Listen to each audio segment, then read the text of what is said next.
Olá, boa tarde a todos. Eu espero que vocês estejam bem aí na casinha de vocês. E hoje, dando continuidade ao nosso estudo da semana passada e das semanas anteriores, eu vou convidar você, aí onde você está, a fechar os seus olhos um pouquinho. Só um pouquinho. Desligar das atribulações do dia e ter um minuto de encontro com você e o Criador. Jesus amigo, mestre amado, irmão querido, agradecidos somos por esse momento em que nos encontramos reunidos para aprender um pouquinho sobre os ensinamentos deixados por almas nobres, espíritos grandiosos que com muito carinho deixaram para nós, para que nós aprendêssemos através do exemplo deles que a vida pode ser mais fácil, que não precisa ser tão pesada e tão difícil e tão dura como achamos que ela é. Que as bênçãos do mais alto possam cair sobre nós e a todos que estão ligados a nós, pelo pensamento e pelo coração, onde quer que eles estejam, na condição que estiverem, que recebam um abraço carinhoso de toda uma espiritualidade. E que Jesus nos abençoe e nos ampare nesse estudo da tarde de hoje ou da noite. Agradecidas somos, muito obrigada. Olá, pessoal. Vamos lá.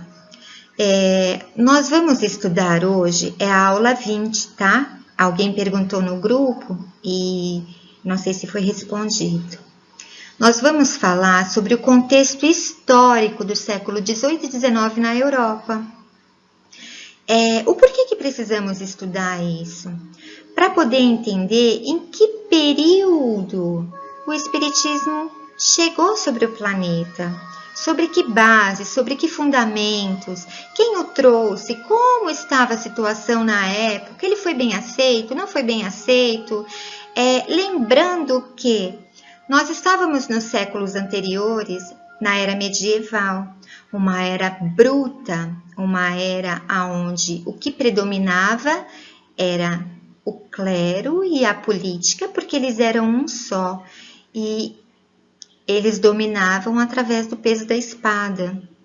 E quando nós passamos já no final do século XVII para o final do século XVIII, as mentes da época começaram a despertar para mudanças que eram necessárias e que são necessárias e que desde sempre vem ocorrendo. Desde que o planeta é planeta, as mudanças acontecem. Mesmo nós não querermos, mas não tem como impedir o progresso de chegar, não é? Então, no século XVIII, foi um período onde os filósofos iluministas se espalharam pelo mundo, inspirando a Revolução Francesa e a Revolução Industrial na Inglaterra. Século de grandes transformações em função das lutas renovadoras no âmbito político, social, cultural, econômico, impulsionados pelo desejo de liberdade e de ideias liberais. Resquícios da Revolução foram assimiladas como igualdade de todos perante a lei, liberdade de pensamento, liberdade de culto, buscando um conhecimento apurado da natureza para o homem moderno e progressista. Promoveu um intercâmbio intelectual e criticou a intolerância da Igreja e do Estado, despertando na humanidade um novo papel. Essas transformações que ocasionaram a Revolução, que passou a Europa neste período, para quê? Veio para inspirar e transformar até o surgimento da doutrina espírita, que viria mais adiante. Vamos entendendo que as mudanças tinham que acontecer para que só os para que só posteriormente a doutrina espírita chegasse, para entendermos que tudo acontece num tempo certo e conforme o planejamento da espiritualidade superior.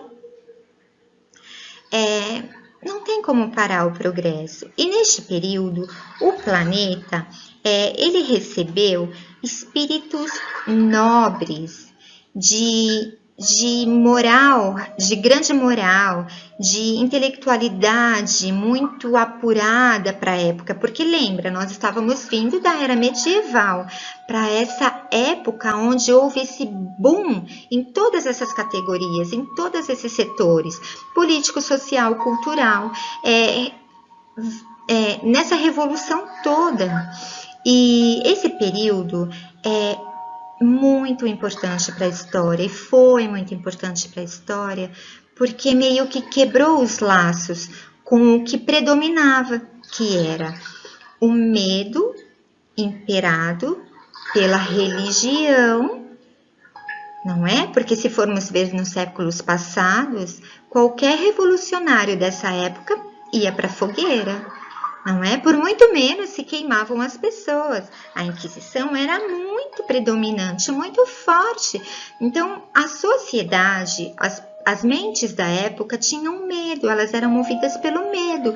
Mas isso não impedia que elas tivessem a vontade de transformar, a necessidade de modificar. Ok? Tudo bem? E o planeta foi preparado para receber esses espíritos que viriam com essa missão mesmo diante das dificuldades e mesmo de todas as negatividades, eles foram persistentes e foram se apoiando como uma célula, formando um corpo que deu essa transformação.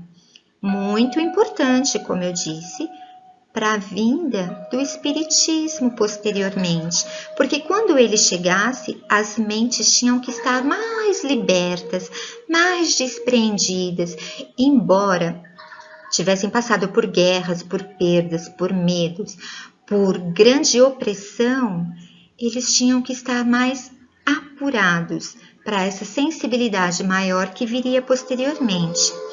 No século XIX, grandes influências ocorreram, Grandes influências no avanço científico, investigações e descobertas na área da medicina e prevenção de doenças nas artes. E prevenção de doença. E nas artes os artistas da época também se manifestavam. Então eles pintavam, através da tela, eles pintavam o que eles observavam. E tudo fora daquele contexto que imperava. Então as obras eram criticadas, eles eram taxados como loucos, como insanos, mas isso não fez deles enfraquecerem. Eles vieram com esse impressionismo e dominaram esse século na França. Assim como os músicos também relatavam, através da música, eles faziam os manifestos deles. E a ciência, a política, a arte, tudo isso foi trabalhando, foi crescendo, foi seguindo. E nós vamos ver no campo do pensamento também que era muito importante evoluir, muito importante expandir. Nós vamos citar algumas mentes, porque se você tiver a oportunidade de estudar esse período, você vai ver como foi grandioso e enriquecedor, porque o planeta realmente recebeu mentes iluminadíssimas, que para a época veio totalmente contramão do que estava acontecendo. E você para e pensa, nossa, mas de onde surgiu? Não surgiu daqui, né? Eles vieram preparados de outras esferas, de outras moradas da casa do Cristo, para ajudar esse planeta lindo e maravilhoso que Deus nos concedeu para ser a nossa escola e por hora a nossa morada. Então vamos lá. No campo do pensamento, vamos citar Descartes e Kant. São filósofos da era que evoluíram seus pensamentos da razão para o pensamento analítico. Então, eles deixavam de ficar só no pensamento e passaram a ter a ação. Descartes, ele tem a frase tradicional, ele diz que penso e logo existo. Usou do racionalismo, cujo conhecimento é adquirido pela razão e não admite a participação dos sentidos. Ele diz que ele pensa, ele logo existe. Esse é o pensamento dele, ele firma nisso e ele defende a sua tese. Tudo bem, como ele, existem muitos entre nós que pensam assim nos tempos de hoje, mas não significa que não vai mudar, né? E que o tempo não faz com que mude. E Kant diz que trazemos formas e conceitos para experimentar concretas do mundo, baseando-se na teoria do relativismo, onde não existe uma única verdade. Olha, isso eu particularmente penso como ele. A verdade é relativa. Existem pontos de divergências. Eu penso assim, mas também às vezes penso como Descartes. Eu penso e logo existo e fecho num conceito, porque ainda não estou preparada para os conceitos seguintes. Faz parte da sociedade, faz parte da humanidade.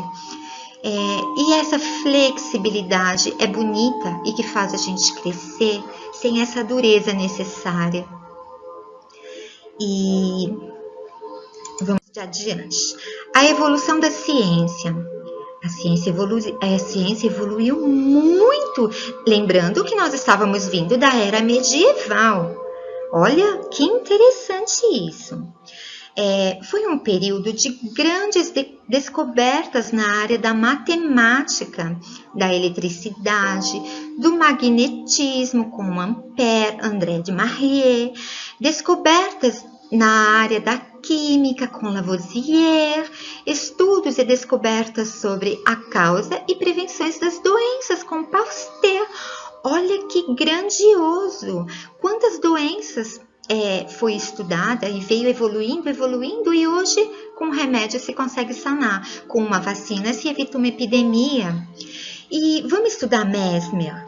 Mesmer, Franz Anton, no período de 1734 a 1815. Ele é um alemão com várias áreas de estudo. Ele criou e ele defendia a teoria do magnetismo animal. Opa, magnetismo animal? O espiritismo fala disso, não fala? Pensa aí. Fala em que área? No passe, na imposição de mãos. Ele reconhecia e reconhece e defendia que pode se curar pela imposição das mãos. Quem defende essa tese, quem segue esse pensamento são os mesmerismos. Se você também tiver interesse, procura lá no Senhor Google, que vai ser bem interessante para você. Olha que coisa, né? Em 1734, ele já defendia essa tese. E hoje em dia, a imposição de mãos é algo natural, que vem do coração, um desejo de melhora e de cura e de renovação, onde nós fazemos a imposição e pode até curar. Se vocês observarem no cantinho inferior da tela, vai ver ele fazendo uma imposição. Interessante, né? Eu fiquei encantada com ele, na verdade. E vamos seguir adiante para Pestalozzi, na época de 1746 a 1827. Pestalozzi foi um pedagogo suíço e educador, pioneiro na reforma educacional. Ajudou nas áreas sociais devido à invasão francesa. Então, esse período em que Pestalozzi se manifesta foi no período da guerra e pós-guerra. Então, ele observava aquela pobreza e aquela tristeza, porque muitas crianças ficavam abandonadas, muitas crianças ficavam jogadas sem lar e sem ter uma referência de casa. E aí, ele conduído com tudo isso, e por ele já ser aluno de outros, com essa mente mais liberta, ele fundou um instituto para órfãos. E a sua prática educacional questionava, na época, o desenvolvimento da natureza no desenvolvimento da espécie humana. Vamos lá. Ele entendia que a gente aprende, as crianças aprendem, nós aprendemos através da experimentação. Então, através dessas experimentações, onde você passa por esse momento de aprendizado, você enriquece. Através disso, você desperta a necessidade do aprender. E isso é um pensamento muito legal, bem diferente das formas de educação, dos ensinos de hoje, mas é um conceito muito interessante, é uma forma muito importante de você dar a liberdade do aprender para o outro, através da sua própria experimentação. Eu achei bem interessante isso, mas se vocês tiverem interesse também, vamos pesquisar, porque Pestalozzi ele é grandioso, ele tem muitas pesquisas, ele é um cara muito legal.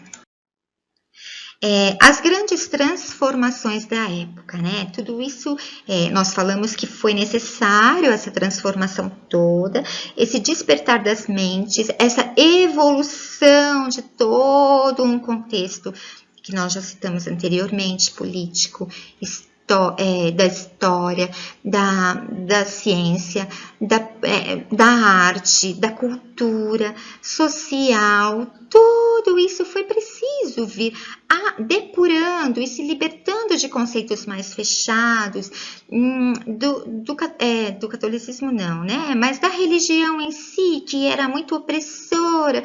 Então, assim, as pessoas da época se esforçaram e vieram se depurando mesmo, para que chegasse numa nova era. Alguns com uma aceitação mais leve, outras com uma negação. Mas isso acontece até hoje, também não está muito diferente daquela época, não.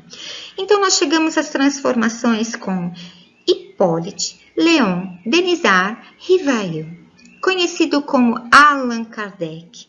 Ele é um educador, um escritor, um autor, ele é um tradutor e foi o pioneiro nas pesquisas sobre os fenômenos paranormais.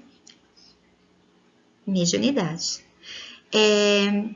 Na época, o espiritismo se manifestava através das mesas girantes, como pode ver nos desenhinhos colocados, onde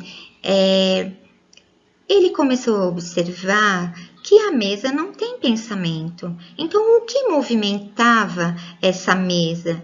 O que movimentava a cestinha com um lápis?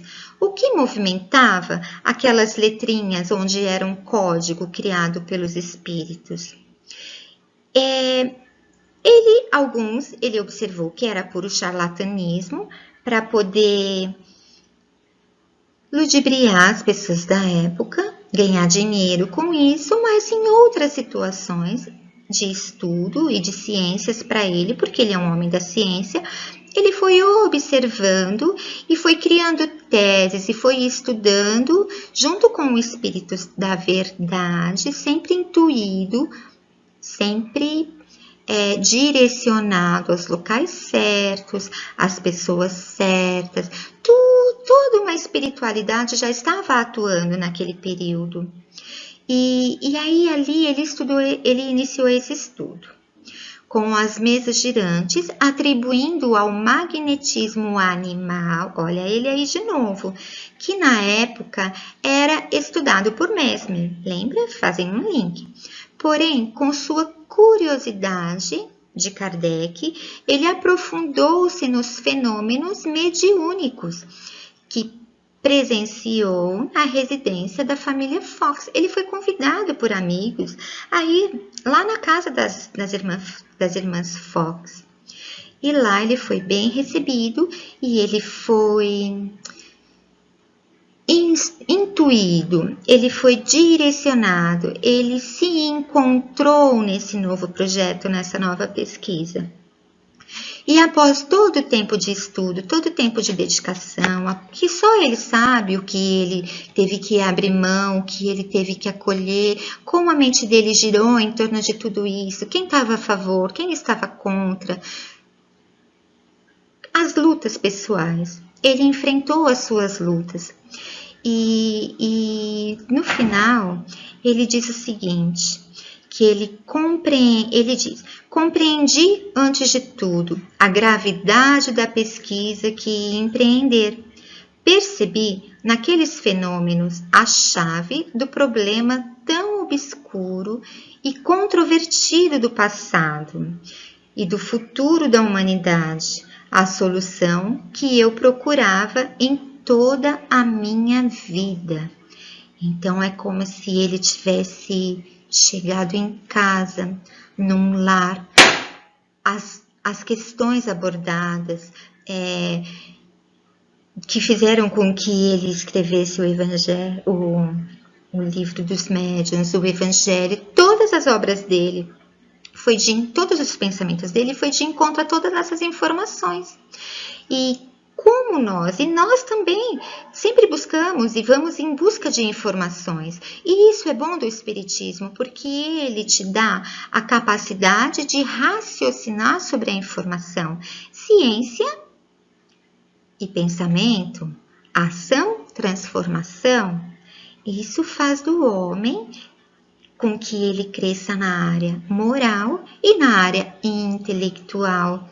Porque é isso que o espírito que nós, encarnados, precisamos trabalhar em nós. Tem que ter essa parceria, esse equilíbrio das asas entre a moral e o intelectual. Assim se ganha um ser, né? Nem muito moral e nem muito intelectual. Tem muitos intelectuais que têm a moral pequena e tem muita moral que quase sabe nada da vida. Então é preciso o equilíbrio entre os dois. Não ser doutores e mestres em tudo, mas um equilíbrio que faz a nossa base e o nosso caminhar sobre o planeta, né? E o surgimento do Espiritismo. Podemos dizer que foi a partir da sistematização dos fenômenos das mesas girantes em pesquisa por Kardec, né? Que ele fazia as perguntas para os espíritos diferentes, né? E que para 3 espíritos diferentes, e os 3 davam a mesma resposta em situações diferentes, um em um local, numa casa, o outro em outra casa e outro em outra casa. Com isso, ele foi fazendo a tese dele e criando a verdade. Existiam os brincalhões? Sim, existia. Existiam os mal intencionados? Sim, existia. Ele era ameaçado e era perseguido? Sim, ele era. Mas isso não fez dele um cientista menor, fez dele um pesquisador, um historiador, um fundador. Foi muito bom para ele, porque ele pôde aprender com tudo isso a verdade da mistificação. E através do seu pensamento curioso e refletindo sobre a concordância, as respostas, percebeu que havia algo além da razão e necessitou compilar e analisar dentro de um novo contexto. E nesse cenário de transformações que surge o primeiro livro da codificação, que é o Livro dos Espíritos, lançado às bases da doutrina espírita e promovendo uma verdadeira revolução moral para a época. Com a predominância das igrejas católicas, as novas ideias se chocavam com os conceitos religiosos estabelecidos na época, ocasionando uma restrição da distribuição dos livros de Kardec, e alguns exemplares foram queimados como uma forma de punição. Lembra, nós estávamos vindo de uma era punitiva. Porém, esse ato de queimar os livros fez com que instigasse nas pessoas a curiosidade coletiva, para que aí todo mundo quisesse saber, todo mundo assim, relativo. A maioria das pessoas quisessem saber que livro era aquele que estava incomodando tanto as igrejas da época. E quando as pessoas começaram a fazer o estudo do Livro dos Espíritos, as questões lá formuladas vinham muito de encontro a todas as questões que os seres têm. Você que fez o estudo do Livro dos Espíritos, você se encontrou? Tem questões que te responderam? Tem questões que ainda você não consegue trabalhar? Se tiver, traz pra gente. Traz aqui, ó. Vamos responder, vamos estudar. Isso que é o bom da vida. É a gente estar trocando informações. Isso é bom. Isso é legal. E aqui o Espiritismo chegou no Brasil foi importante a era industrial, porque abriu-se os campos da comunicação, né? O mundo ficou próximo, né? Naquela época, hoje em dia, pelo próprio celular, a gente tem contato pelo mundo todo, mas para aquela época foi um boom, algo gigantesco. E o Espiritismo chegou no Brasil.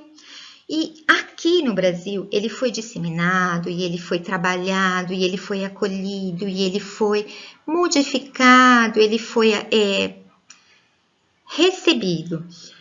E ele influenciou, por influência de grandes missionários como Bezerra de Menezes, Eurípides Barçanufo, Francisco Cândido Xavier e muitos outros que talvez nós nem saibamos, mas que de repente está na nossa própria família.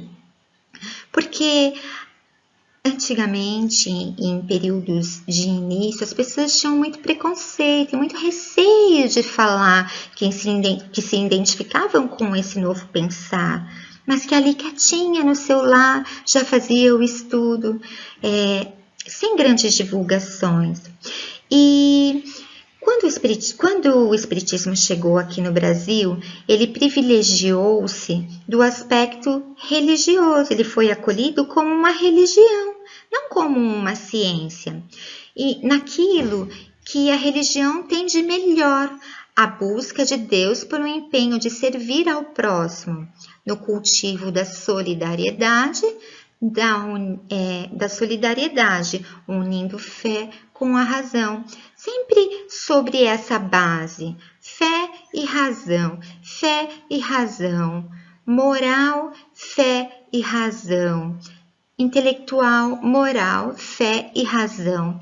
E foi graças a esses grandes espíritos nobres também, que já vinham com despreendimento da grande massa, da maioria, intuídos e inspirados por uma espiritualidade maior, que o Espiritismo vem sendo trabalhado, vem sendo destrinchado. Todos os dias se aprende algo novo, todos os dias nós temos conceitos modificados, todos os dias nós temos o planeta Terra de experimentação. Não existem os prediletos nem os favorecidos. Diante da vida somos todos iguais e pós-vida também somos iguais, mas o que difere um do outro é a nossa ação, o nosso pensamento, as nossas escolhas. Isso o Espiritismo deixa tão claro e de forma tão viva que fica quase impossível viver sem esse conceito. Uma vez que se teve contato com isso, não se encaixa mais em outros conceitos, porque o Espiritismo, ele te liberta. E aí, quem gosta de viver livre não se fecha mais. E eu espero que vocês tenham gostado do estudo de hoje. Eu peço desculpa pela minha forma meio atrapalhada de falar, mas eu sou assim, e essa é a minha verdade. E eu vou pedir a você que feche seus olhos de novo. Obrigado, Jesus. Obrigada a todos que puderam estar presentes nessa aula, nesse encontro, nesse aprendizado. Que as bênçãos do Cristo possam estar em nós e que possamos enxergá-la no próximo. Agradecida sou por esse momento e essa oportunidade. Obrigado a todos pela paciência, pela tolerância e até uma próxima. Graças a Deus.